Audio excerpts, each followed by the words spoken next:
forms with acid for blood. Alien Earth Episode 3 trailer just dropped, and it is absolutely packed with stuff to talk about. We've got Wendy heading into dangerous territory, Joe's fate hanging by a thread, creepy experiments at Neverland, and even hints that the kids might not be what they seem. On top of that, we're seeing brand new Xenomorph variants, secret cover-ups, and some serious questions about who's really human in this story. Welcome back to your nerdy show. I'm your host, Spoiler Master. In this breakdown, we're going frame by frame through the teaser, pulling out all the details you might have missed, and exploring the wildest theories about what Episode 3 could bring. If Episodes 1 and 2 were just the warm-up, this trailer is proof that things are about to explode. Joe?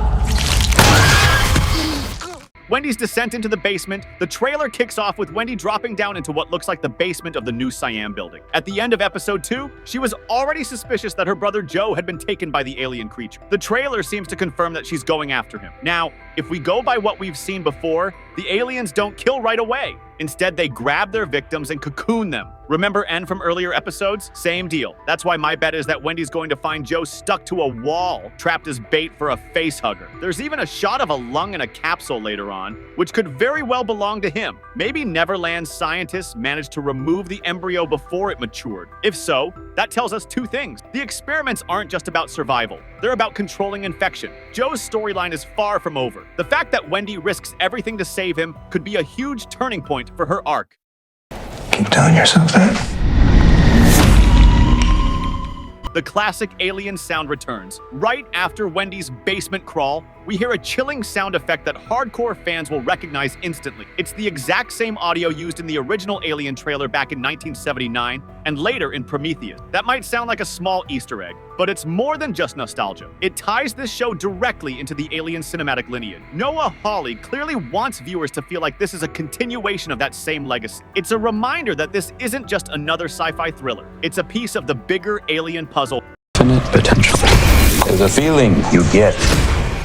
Back to Neverland and sooner than expected. One of the biggest surprises in the trailer is that the group seems to be heading back to Neverland. I honestly thought the first half of the season would stay in the new Siam building, but apparently not. Look-ahead trailers usually cover just the first half of the season, so if Neverland is already back on the table, things are going to escalate quickly. Here's why that matters. If everything alien-related happens inside Neverland, then it sets up the perfect cover-up. The outside world never hears about the Xenomorphs because everything happens in this secret, isolated facility. The dead French cosplayers, the missing kids, it can all be explained away. That's classic Weyland-Yutani storytelling right there. Bunch of AIs running around thinking that they're human. Worst case, we killed 6 kids.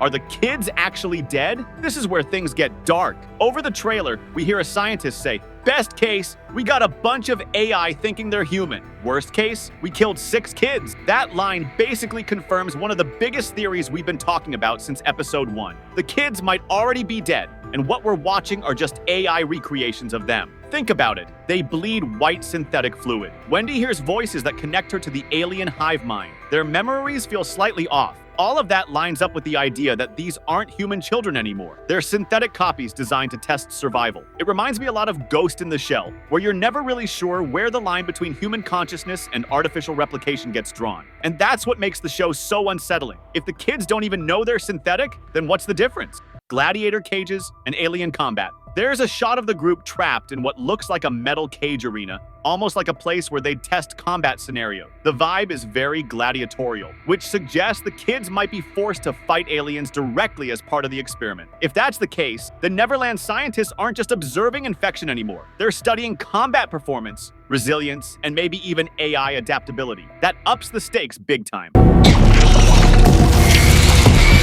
Do you hear that? Facehugger dissection. Next, we see Kirsch examining an alien egg, wearing these oversized silver lab goggles. He cuts it open, and inside, of course, is Facehugger. This part is interesting for 2 reasons. It shows how far the Neverland scientists are willing to go. They're not scared of the alien. They're dissecting them. That's pure hubris, and we all know how it ends in this franchise. It connects to Wendy's developing ESP-like powers. Right as Kirsch is slicing into the egg, Wendy says, "Can you hear that?" They're talking to me! This confirms she's tuned into the alien hive mind or electromagnetic field. Earlier episodes hinted at this, but the trailer basically confirms that she's becoming a kind of conduit between humans and Xenomorph. That's either going to make her incredibly valuable to the scientists or incredibly dangerous. Remember that lung floating in a containment tank? That could be Joe's infected lung after Neverland removed the embryo. It's grotesque, but also genius from a scientific perspective. If they can isolate and study the infection, then they can weaponize it. That's classic Weyland-Yutani thinking, turning survival horror into profit. Sheep, cats, and hybrid experiment. The trailer also throws in some bizarre imagery. A sheep with a killer alien eye. Something swimming inside a glass tank. Possibly a dissected xenomorph. This ties into the theme of hybridization. Remember the cat from episode 2? Same deal. The scientists aren't just studying xenomorphs. They're merging them with other species. That could explain the strange new xenomorph variant we see later with the lighter colored head. It doesn't look like the classic warrior alien. It's something different. Dead xenomorph on the operating table. There's a shot of a dead xenomorph laid out on a table. The body looks distorted and the metal around it seems corroded, likely from acid blood. This proves two things. Neverland has already managed to kill and capture a xenomorph. They're now dissecting it for knowledge, which is exactly how Weyland-Yutani always digs its own grave.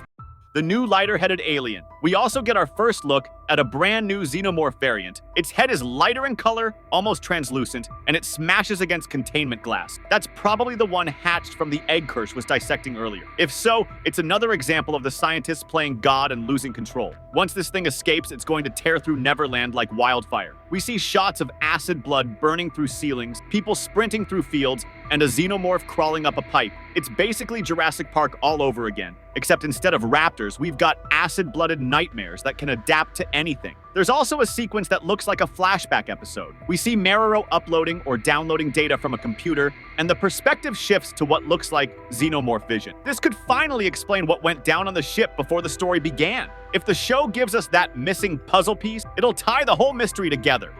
Joe's squad and the rescue mission. The trailer also shows Joe's squad returning, fully armed with pulse rifle. That means at some point there's going to be a search and rescue mission on the island. One shot even shows Joe himself being slammed around by a xenomorph, so it looks like his reunion with the group isn't going to go smoothly. She's just a kid. Keep telling yourself. She's just a kid. One of the most haunting moments in the trailer is when Joe says, "She's just a kid," and Kirsch coldly replies, "Keep telling yourself that." That exchange captures the heart of the show's moral dilemma. Are these kids still human, or are they synthetic machines? Joe wants to believe they're still kids. Kirsch, on the other hand, sees them as tools, as lab experiments, as weapons. And then we get the final gut punch. A shot of Wendy bleeding white synthetic blood. Just like Ash, just like Bishop, just like every android in the franchise. It's the show confirming what we've suspected. She's not human, at least not in the way she thinks she is. You're on my ship. The ship belongs to me now. Predictions for episode 3 and beyond. So, what does all this mean for episode 3? Here's what I think. Wendy finds Joe cocooned and rescues him, but the infection might already be underway. The scientists dissect an alien egg, birthing a new variant xenomorph that escapes containment. Wendy's psychic connection deepens, and she becomes the bridge between humans and aliens. The kids finally realize they're not human, which could split the group apart. Neverland becomes ground zero for chaos, forcing Joe's squad into a desperate rescue mission. Long term, the show is clearly setting up for a cover-up scenario. All of this might end with Neverland destroyed, the aliens contained, and the outside world never learning what happened, which would line up perfectly with Alien canon. She decides to speak. One needs to ask why. Our nerdy thoughts. The episode 3 trailer is packed with clues, and it's clear the show is about to kick things into overdrive. Between the AI-human debate, the alien experiments, and the Wendy's growing powers, this season is shaping up to be one of the most ambitious entries in the Alien universe. We're about to see hybrids, hive minds, and some of the most unsettling moral questions the franchise has ever asked. So buckle up. If episode 2 was the setup, episode 3 looks like the moment everything starts to fall apart. It's coming. Maybe you're feeling it now. No, what the heck, I'll laugh anyway.